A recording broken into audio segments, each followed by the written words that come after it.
Hello दोस्तों, welcome back to my channel कभी yes कभी नो। क्या होगा अगर मतलब आप मदद मांगने के लिए as a middle class family member police के पास जाते। आप पे बहुत ही भयंकर एक हादसा हुआ है, उससे बचने के लिए, मदद मांगने के लिए, हेल्प के लिए आप पुलिस के पास जाते हो एंड पुलिस पूरा उल्टा चोर को कोतवाल को डांटे करके भाई हमें ही अगर उस पूरे क्राइम का मेन सस्पेक्ट मान ले, आपको हेल्प करने के बजाय आप ही को सवाल जवाब पूछने लग जाए तो आप पे क्या बीतेगी। ऐसा ही एक नाइटमेयर रियल लाइफ स्टोरी है अमेरिका की, जिसका मतलब एक हाल ही में एक डॉक्यूमेंट्री काइंड ऑफ नेटफ्लिक्स पे एक सीरीज रिलीज हुआ है जिसका नाम ही है American nightmare and it's really a nightmare. अगर ये किसी के भी साथ हो तो मतलब स्टोरी देखने के बाद ऐसे लगता है बाय गॉड ये क्या है, ऐसे कैसे हो सकता है, पुलिस ऐसे कैसे कर सकती है। लॉ एंड ऑर्डर हमारे खिलाफ जाने के लिए नहीं है भाई, ये हमें मदद करने के लिए। लेकिन ऐसी एक बहुत ही भयंकर स्टोरी यहाँ पे डिनीज के साथ हुई है। ये है डिनीज जो हमारी मतलब मतलब आई वोंट से हीरोइन, क्योंकि उनके साथ बहुत गलत हुआ है, लेकिन यही है हमारी मेन किरदार और उनका जो बॉयफ्रेंड है तो उनका नाम है एरन। तो कहानी 3 हिस्सों में बटी है, एक है डिनीज, एक है एरन एंड एक है अदर्स। तो कहानी से के शुरुआत में ही एरन जो है ना भाई, उनसे सवाल मतलब वो एक फ़ोन करते हैं पुलिस को, रात मतलब सुबह के 9-10 बज गए हैं और वो पुलिस को फ़ोन करते हैं। वो कहते हैं मैं मेरे घर में यहाँ पे बंद पड़ा हूँ, मुझे कुछ एग्जैक्टली याद नहीं आ रहा, लेकिन मुझे इतना पता है कि मेरी जो गर्लफ्रेंड है जिनका नाम है डेनीस, बहुत ही ब्यूटीफुल एक वो फिजियोथेरेपिस्ट रहती है, बहुत ही पढ़ाई करने के बाद वो इस जगह मुकाम पे पहुँची है, लेकिन मेरी वो गर्लफ्रेंड रातों रात गायब हो गई है।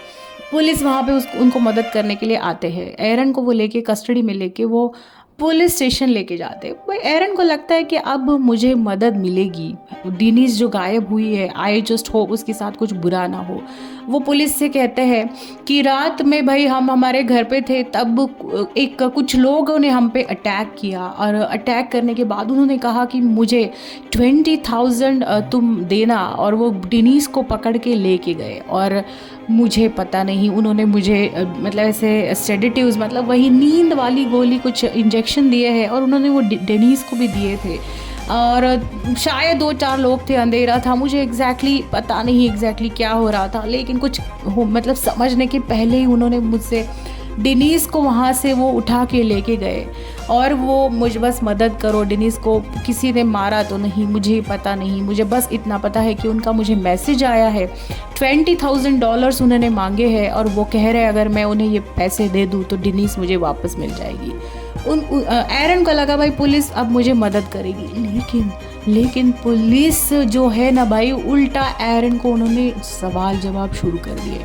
उन्होंने एरन से पूछा कि $20,000 के लिए सिर्फ कोई क्यों किडनैप करेगा। उन्होंने ऐसे कुछ सवाल पूछे, कितने लोग थे, कौन से नींद की गोली थी, और तुमने इतना टाइम क्यों लगाया, अगर डिनीस को रात को ही अगर वो लोग पकड़ के लेके गए तो तुम सुबह तक वेट क्यों कर रहे। तो यहाँ पे उनको लगा कि शायद दाल में कुछ काला है और वो एरन को ही पकड़ के उन्होंने उनको पुलिस स्टेशन में रख दिया। अब एरन को बहुत बुरा लगने लगा। पुलिस ने कहा शायद तुमने ही डिनीस को मारा है, डिनीस मिसिंग नहीं है, अब भी टाइम मतलब कटा नहीं है, तुम अभी हमें बोल दो, हम डिनीस की बॉडी को लेके आएंगे। एरन पे मतलब कहर टूट गया, उनको अब समझ में नहीं आया। उन्होंने एक लॉयर की हेल्प मांगी, लॉयर को उन्होंने कहा सुनी, पूरी आंखों देखी जो है वो सुनाई। लॉयर के लगा कि शायद एरन सच कह रहा है और वो उनको सपोर्ट करने के लिए उनके यहाँ पे आ गए। यहाँ पे जो एपिसोड 1 है नेटफ्लिक्स का, मतलब बॉयफ्रेंड का, वो एपिसोड ख़त्म हो जाता है। एरन के मतलब फिलहाल तो पुलिस जो है वो एरन को ही दोषी मान रहे। आपने अगर गॉन गर्ल नाम की एक मूवी आई थी वो देखी है तो उन्होंने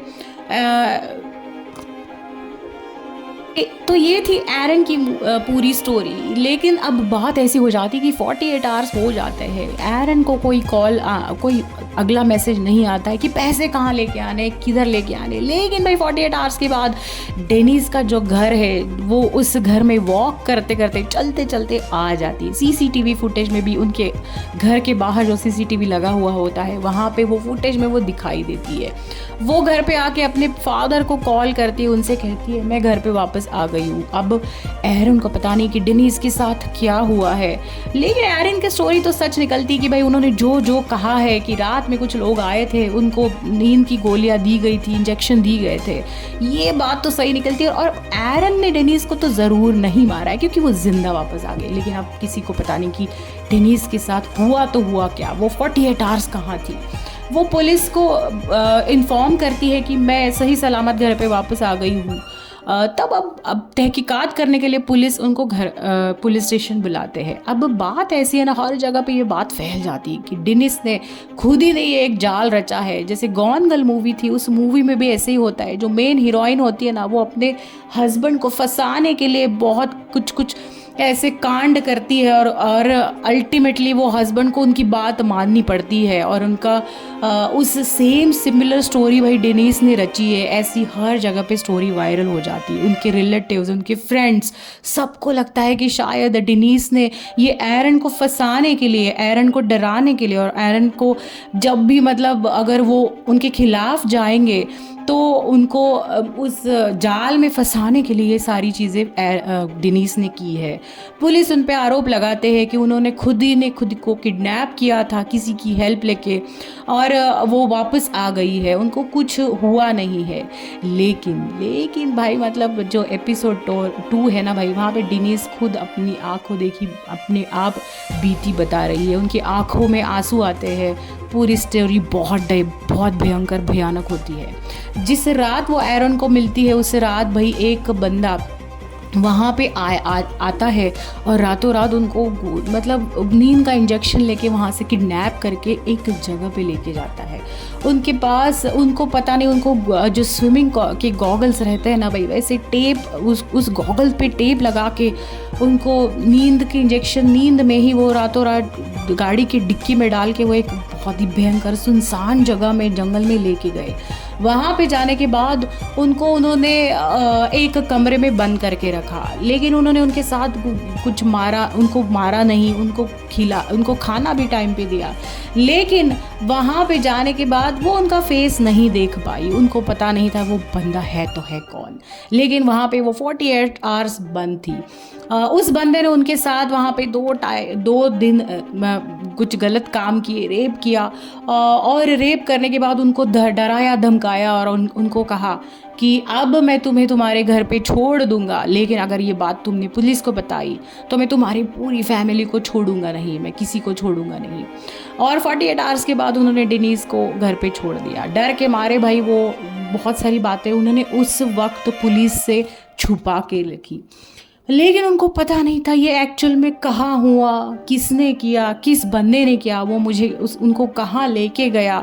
ये बहुत सारे अननोन थे। ये सारी जो आप बीती थी वो उन्होंने पुलिस को बताई, लेकिन पुलिस ने पहले जैसे एरन को दोषी ठहराया, अब उन्होंने वैसे ही सेम टू सेम डेनिस को ठहराया। अब सब जगह पे न्यूज़ फैल गई कि भाई गॉन गर्ल, जो अमेरिकन की नई गॉन गर्ल रियल लाइफ में है, वो है डेनिस को इस सब जो चीज़ें चल रही थी, इससे उनको बहुत बुरा लगा। उनको पूछताछ में कस्टडी में लेके आने के बाद बहुत सारे सवाल जवाब करने के बावजूद पुलिस उन पे ट्रस्ट करने के लिए तैयार नहीं थे। उन्होंने उन्हीं को दोषी ठहराया। उनको कहा गया कि ये सारी चीज़ें अब तुमने ही की है। मतलब जैसे एरन को उन्होंने पहले बकरा बनाया था, अब उन्होंने वैसे ही टाइप डेनिस को भी दोषी ठहराया। इस वजह से भाई डेनिस टूट गई। उनके पास कोई सबूत नहीं कि सच में उनको किडनैप किया था या नहीं किया था।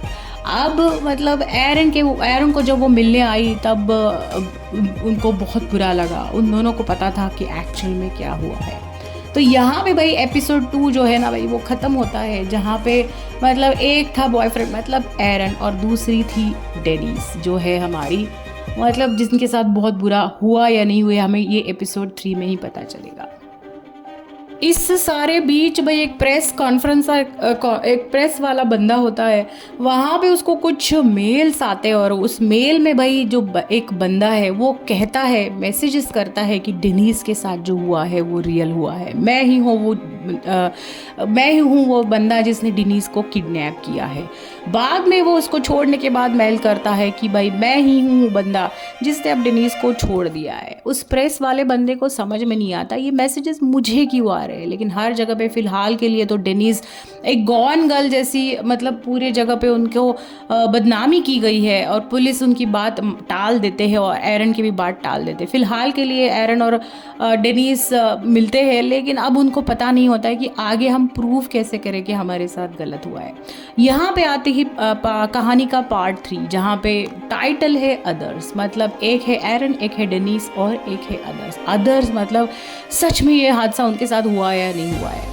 तो यहाँ पे मतलब सेम जहाँ पे एरन और डेनिस रहते हैं, जहाँ से उनको गायब किया गया था, उसी सेम जगह पे थोड़ा सा दूर भाई एक रिपोर्ट आती है पुलिस के पास कि एक बंदे ने रात में अटैक किया और हमारी बेटी के साथ कुछ गलत करना उन्होंने ट्राई किया, लेकिन तब करते हुए उनके पापा उनको बचा लेते हैं। लेकिन जो बंदा है ना जिसने उन पे अटैक किया, उसका फ़ोन वहाँ पे रह जाता है। पुलिस उस जगह पे आती है और वो फ़ोन ट्रैक करती है। फ़ोन ट्रैक करने के बाद उनको एक सुनसान जगह जंगल में जहाँ पे वो बंदा रहता है, वहाँ पे उनको वो जगह का एड्रेस मिल जाता है। पुलिस वहाँ पे आती है और वहाँ पे बहुत भयंकर हालत होती है। तो यहाँ पे एंट्री होती है हमारी ये जो लेडी है ना, लेडी पुलिस, वो एक्चुअली वो नया वाला केस हैंडल कर रही है। यहाँ पे उसको लगता है कि भाई जिस तरह का ये जगह है, जिस तरह इस जगह में बहुत सारी चीज़ें फैली हुई है, खुफिया रूम्स है और जो भी है, ये मतलब ये बंदा कुछ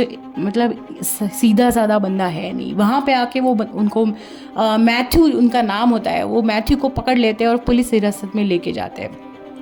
तो मतलब वो लेडी पुलिस जो रहती है ना भाई, वो एक डिटेक्टिव रहती है, लेकिन उनको वहाँ पे मैथ्यू का घर की छानबीन करने के बाद उनको बहुत सारी चीज़ें मिलती है। वहाँ पे उनको एक स्विमिंग का गॉगल मिलता है जिस पे टेप लगाए हुए रहते हैं।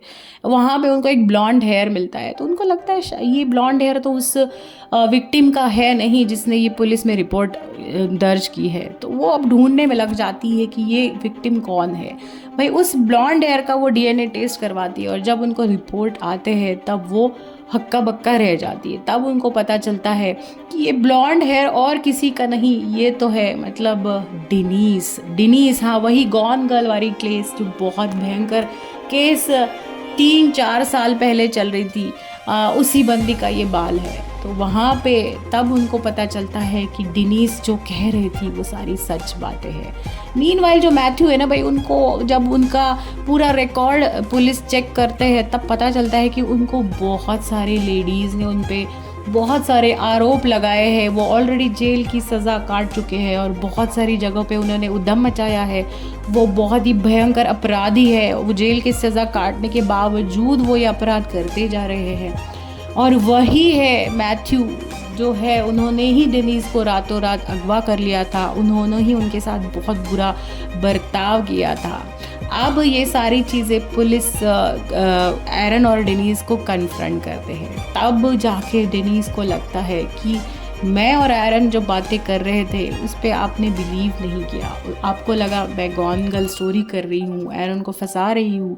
आपको लगा एरन यहाँ पे मतलब मुझे फंसा रहे, लेकिन आपने कभी भी इस पे तहकीकात पूरी नहीं की।